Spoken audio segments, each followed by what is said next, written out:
In a quiet village surrounded by thick palm trees and red earth roads, there lived a man named Daniel.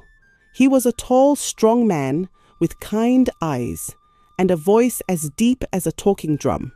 He worked as a woodcarver, shaping gods, stools, and masks from sacred Iroko trees. Everyone in the village respected him, but even the strongest men have secrets.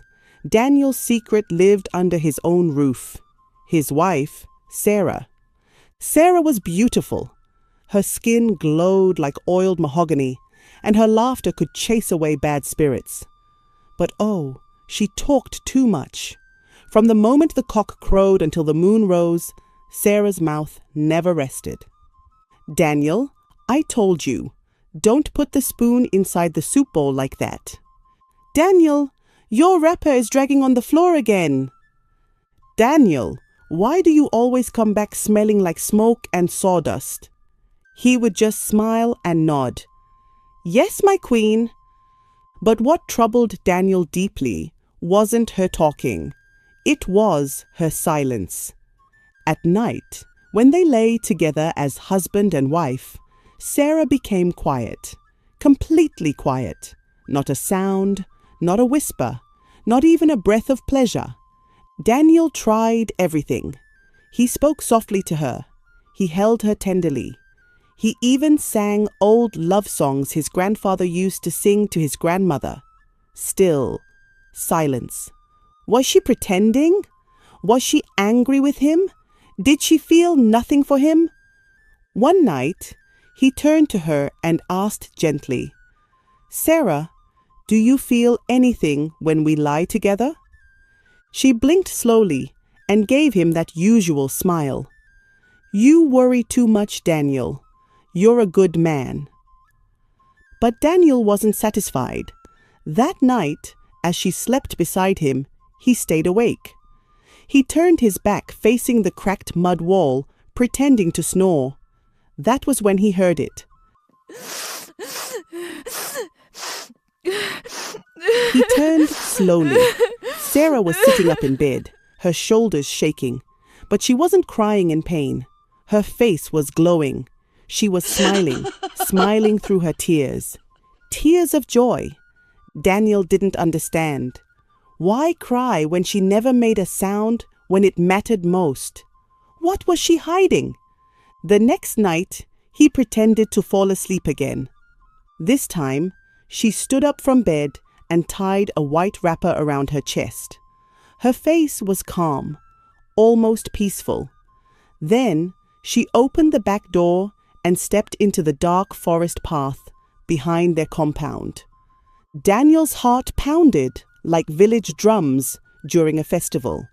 He waited 2 heartbeats, then followed her. But nothing could have prepared him for what he would see in the sacred forest that night. Daniel stepped out into the cool night, barefoot. The air was heavy with the smell of night flowers and moist earth. A full moon hung above the trees, casting silver light across the path. Sarah moved ahead of him, quiet like a ghost, her white wrapper floating behind her like smoke.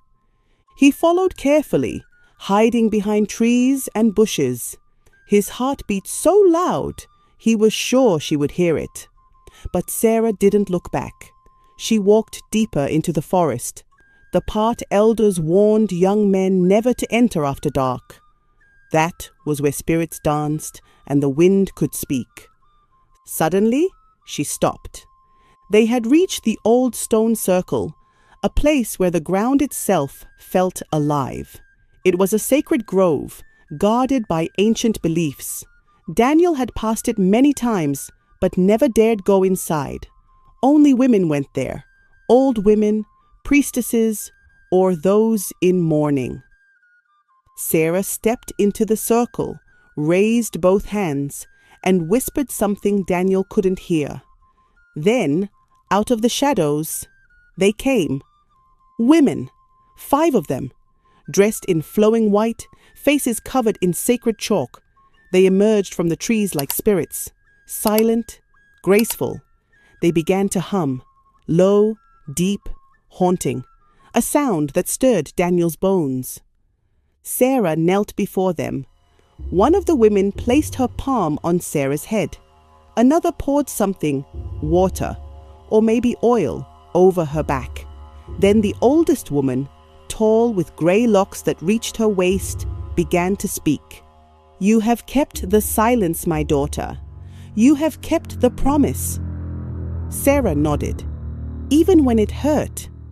"You are the last of the silent ones, women chosen to carry deep joy in silence, not for shame, but for power.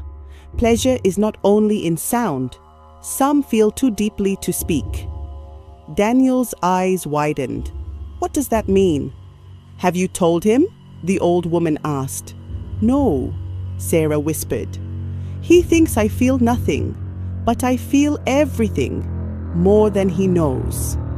A long silence. The women circled her, placing beads in her hands, whispering prayers in a language older than the village. Daniel felt dizzy. The truth struck him hard. Sarah wasn't broken. She wasn't cold. She was part of something. She belonged to a secret order of women whose feelings ran so deep they expressed joy in silence. Suddenly, a twig snapped beneath his foot. All 6 women turned. Sarah's eyes locked with his. "Daniel," she said softly. The old woman stepped forward, her voice like thunder in a calm sky. "So, the husband follows." The sound of her voice sent a chill down Daniel's spine. His legs moved before his mind could think. He turned sharply and ran, barefoot, through the forest, branches whipping at his face and legs. The humming behind him grew louder. He didn't look back. He didn't stop. He ran past twisted trees and old termite mounds, past forgotten shrines and animal bones, until the forest opened and the village huts came into view. He burst into his compound, panting, heart thumping wildly like it wanted to escape his chest. Inside the hut, he dropped to the ground, shaking. What did I just see? He had never felt fear like that, not even during the masquerade season when spirits walked the earth. He was scared, but also confused. What kind of woman had he married? What kind of secret did she carry? And who were those other women? He didn't sleep that night.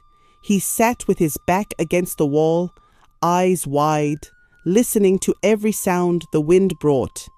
But Sarah never came home. Morning came, still no sign of her. By evening, the village started talking. She didn't fetch water this morning. She didn't join the women at the market. Where is Sarah? Daniel stayed silent. He couldn't explain what he saw. Who would believe him? That his wife was part of a secret group that cried tears of joy but never made